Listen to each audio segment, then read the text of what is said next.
Tell me how you practice. Tell me what you do. What works for you, for the type of drummer you want to be, in a specific album, in a specific gig, or through all your career. One of the most common mistakes I find in students is approaching grooves and fills in a different manner. So you will have a groove and the fill most of the times won't be connected with the groove. If you have a groove and you make something really different in your fill, it will always sound a little bit more unstable. I can give you some examples.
Many times when you're practicing drums, a functional approach works better. For example, as I said before, you pick up a rudiment and you break it down to small parts that are simpler, easier to do. This helps you understand if you're playing a groove.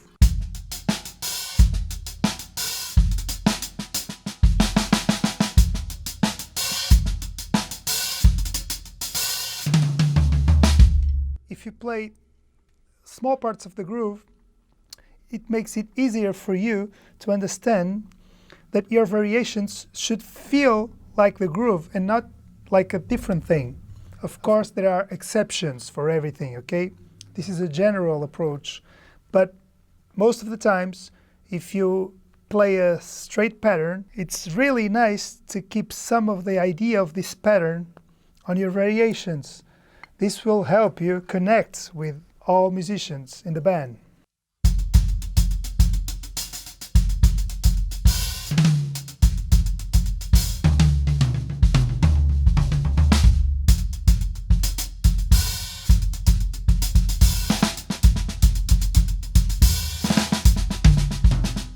So, if you fall too far from your groove,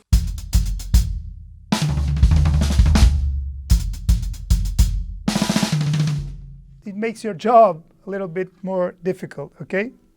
So always think from the pattern you're playing, okay?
very common when you start playing drums.